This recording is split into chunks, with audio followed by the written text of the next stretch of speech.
मुशोकू टेंसेई season 2 का episode 0 या special episode देखना इसलिए इम्पोर्टेंट है क्योंकि इस एपिसोड से सिल्फी की नई आइडेंटिटी और वो एक गार्ड क्यों बन गई है इसका आपको पता चलेगा। तो शुरू करते हैं। रात को प्रिंसेस एरियल की आंखें खुलती हैं और वो खिड़की से सितारों से भरे हुए खूबसूरत आसमान को देखती है। और सुबह को सिल्फी की आंखें खुलती हैं और वो आसमान से काफी तेजी से नीचे गिर रही होती है। वहीं दूसरी तरफ प्रिंसेस एरियल ब्रेकफास्ट करते वक्त अपने गार्ड से बात कर रही होती है। डेरेक नाम का एक गार्ड बोलता है, प्रिंसेस आपको एक दिन इस राज्य का शासन करना है तो आपको सोच समझ के अपने दोस्त और दुश्मन बनाने चाहिए। प्रिंसेस एरियल बोलती है, डेरेक मेरे 2 बड़े भाई और एक बड़ी बहन है और जब तक वो जिंदा है मेरा कोई चांस नहीं है राजगद्दी पे बैठने का। और वैसे भी मैं काफी सेटिस्फाइड हूँ तसल्ली से चाय पीने में और आजादी से जिंदगी जीने में। और सिल्फी अभी भी आसमान से गिर रही है और वो गिरने की रफ्तार कम करने के लिए मैजिक स्पेल्स ट्राई करती है, लेकिन उनका कुछ ज्यादा फायदा नहीं होता। और इस बीच उसके बाल हरे से सफेद हो जाते हैं। तभी प्रिंसेस एरियल जहाँ होती है वहाँ एक जोर के धमाके की आवाज होती है क्योंकि वहाँ एक मॉन्स्टर आ जाता है और ल्यूक नाम के एक गार्ड को बहुत दूर फेंक देता है और वो मॉन्स्टर प्रिंसेस की तरफ आने लगता है। लेकिन डेरिक उसके सामने खड़ा हो जाता है और प्रिंसेस से भागने के लिए कहता है, लेकिन मॉन्स्टर एक ही अटैक में डेरिक की जान ले लेता है। और जब वो मॉन्स्टर प्रिंसेस पे अटैक करने ही वाला होता है तभी सिल्फी मॉन्स्टर के सर पे आ गिरती है और जो वो विंड स्पेल अपनी स्पीड कम करने के लिए यूज कर रही थी वो मॉन्स्टर के सर पे लगता है और मॉन्स्टर का उससे कचुम्बर निकल जाता है और मर जाता है वो। और उसके बाद प्रिंसेस काफी दुखी हो जाती है डेरिक की डेथ की वजह से और सिल्फी बेहोश हो जाती है। अगले सीन में सिल्फी की आंखें खुलती है और वो शीशे में अपने बाल देखती है और बोलती है, क्या ये एक सपना है? प्रिंसेस कहती है, नहीं, तुम जगी हुई हो और तुम अशूरा किंगडम के रॉयल प्लेस में हो। और सिल्फी से उसके बारे में पूछती है। फिर सिल्फी अपने बारे में बताती है और उसे याद नहीं है वो यहाँ कैसे आ गई क्योंकि जब उसकी आंखें खुली थी वो आसमान से नीचे गिर रही थी। प्रिंसेस कहती है, फिटोआ रीजन अब मिट चुका है और तुम्हारा घर भी, और तुम्हारी फैमिली और फ्रेंड्स को ढूंढना बहुत ही मुश्किल होगा। जहाँ तक तुम्हारी बात है तुम्हें सजा मिल सकती है राजमहल में अवैध घुसपैठ के लिए। और प्रिंसेस सिल्फी को एक चश्मा देते हुए कहती है, तुम चिंता मत करो, मैं तुम्हारी फैमिली को ढूंढ दूंगी, बस तुम मेरी साइड रहना और अभी के लिए एक नया नाम और अपीयरेंस रख लो। और अब सिल्फी भी एक गार्ड की यूनिफॉर्म पहन लेती है और उसका नया नाम फिट्स है। वो यहाँ एक लड़के की तरह है बल्कि असल में वो एक लड़की है जैसा कि हम सभी जानते हैं। और फिट्स प्रिंसेस एरियल को रेडी करने में मदद भी करती है। ल्यूक प्रिंसेस एरियल से कहता है, हमेशा की तरह आज भी आपकी लॉर्ड फिलोमोन से दिन में मीटिंग है। एरियल कहती है, लॉर्ड फिलोमोन? इतना फॉर्मल होने की क्या जरूरत है अपने पिता को लेकर? ल्यूक कहता है, मैं अपनी प्राइवेट लाइफ को काम से दूर ही रखता हूँ। फिर प्रिंसेस फिट्स और ल्यूक के साथ पार्टी में एंटर करती हैं और पार्टी में सबकी नजर प्रिंसेस पर होती है।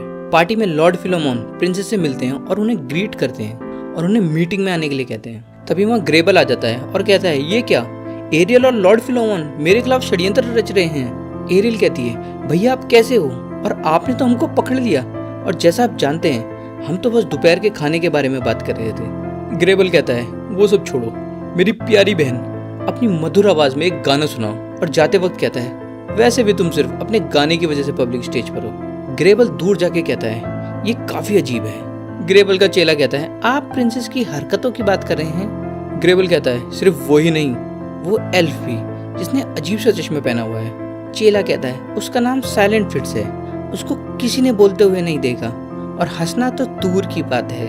हम देखते हैं फिट्स अजीब तरीके से हिल रही होती है, जिस पर ल्यूक कहता है, मैं जानता हूँ खड़े रहना मुश्किल है लेकिन ऐसा दिखने मत दो। फिर ल्यूक फिट्स से कहता है, मैं अभी आता हूँ, तुम प्रिंसेस का ध्यान रखना। उसके बाद फिट्स को वहाँ के लोगों की बातें सुनाई दे रही होती हैं और वो फिट्स के बारे में बहुत ही भला बुरा कह रहे होते हैं। ये फिट्स ज्यादा देर बर्दाश्त नहीं कर पाती जिसकी वजह से फिट्स को चक्कर आ जाते हैं और वह अपने घुटनों पर आ जाती है। तभी एक आदमी फिट्स की मदद के लिए हाथ बढ़ाता है और फिट्स जैसे ही उसका हाथ पकड़ती है वो कहता है, ये कितने नरम और कोमल हाथ हैं, जैसे किसी लड़की के हों। फिर फिट्स डर के पीछे हट जाती है जिसकी वजह से वो एक नोबल पर्सन से टकरा जाती है, जिसकी वजह से उसके हाथ से उसका शराब का गिलास गिर जाता है और वहाँ सीन क्रिएट होने ही वाला होता है।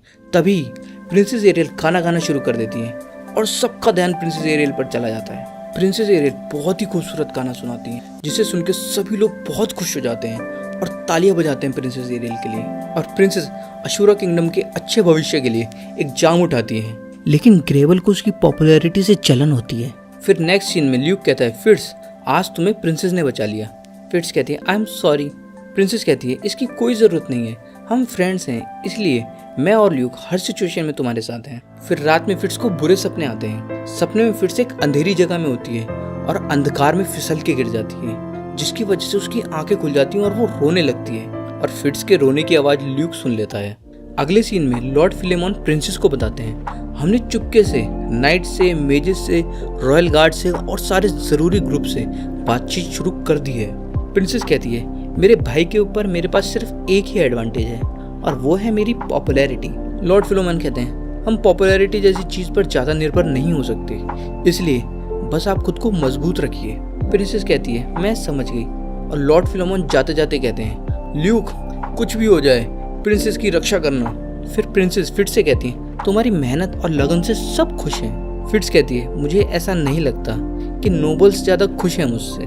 प्रिंसेस कहती है, तुम उन सबको छोड़ो, मैं तुमसे बहुत खुश हूँ। फिर फिट्स थैंक्स कहती है और भाग के प्रिंसेस के पास जाती है। पूछती है कि आपको मेरा कोई फैमिली मेंबर या फ्रेंड मिला। फिर प्रिंसेस भारी मन से कहती है, लगता है तुम्हारी पूरी फैमिली बिखर चुकी है और माफ करना, मैं इतनी कम अथॉरिटी के साथ तुम्हारी ज्यादा मदद नहीं कर पा रही।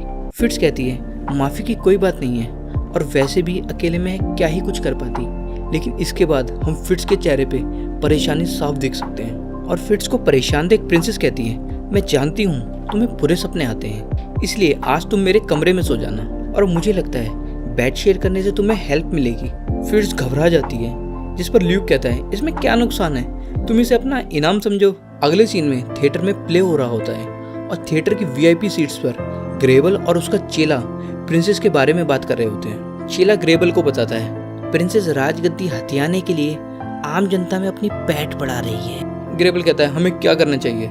चेला एक लड़की से मजे लेते हुए कहता है, वो आपके रास्ते में आ रही है, इसीलिए हमारे पास दूसरा कोई रास्ता नहीं है, इसलिए हम उसको रास्ते से हटा देंगे। नेक्स्ट सीन में फिट्स रात को एरियल के रूप में आ जाती है। एरियल कहती है, चलो बेड पर चलते हैं। दोनों बेड पर बैठ जाते हैं। एरियल फिट्स से बेड पर लेटने के लिए कहती है। फिट्स कहती है, लेकिन मैं बहुत डरी हुई हूँ। और अचानक एरियल फिट्स के ऊपर चढ़ जाती है और कहती है, मैं चाहती हूँ तुम भी मुझे अच्छे से जानो। फिट्स बहुत ज्यादा डर जाती है। एरियल कहती है, लगता है आज के लिए इतना मजाक काफी है। और आगे बताती है, मुझे भी बुरे सपने आते हैं। फिट्स पूछती है, किस तरह के सपने। एरियल बताती है, उसे उस दिन के सपने आते हैं जब मॉन्स्टर ने डेरिक को मार दिया था और सपने में वो मुझे भी मार देता है। तुमने उस दिन मुझे उस मॉन्स्टर से बचाया था, इसलिए मुझे लगता है अगर तुम मेरे साथ रहोगी तो मुझे बुरे सपने नहीं आएंगे।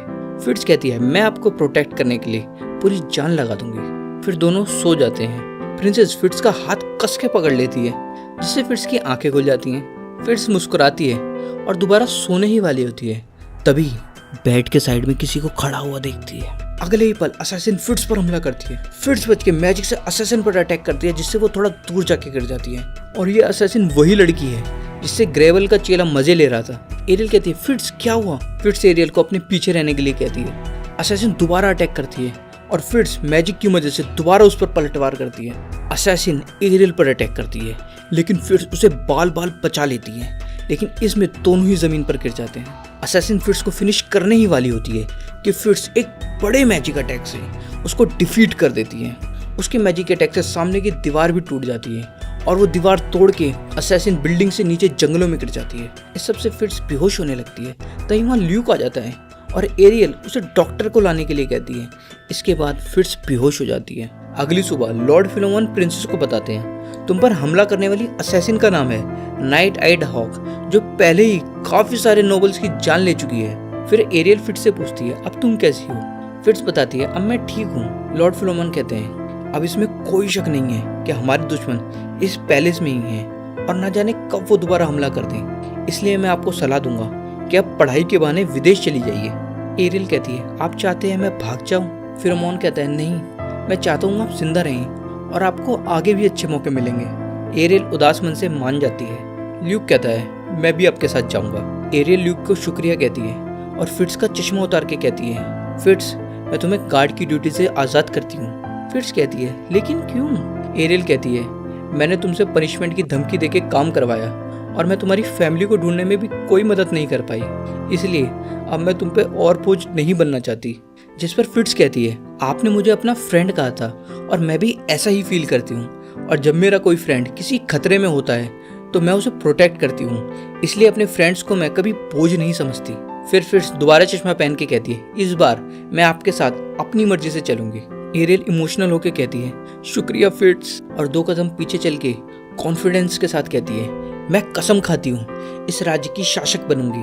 फिलेमोन और लियो घुटनों पर आकर कहते हैं, हमारी future queen princess Ariel Anemoi अशुरा। और इसके बाद तीनों रनोवा यूनिवर्सिटी ऑफ मैजिक के लिए निकल पड़ते हैं, जो रनोवा किंगडम में है। और यहाँ ये एपिसोड खत्म होता है।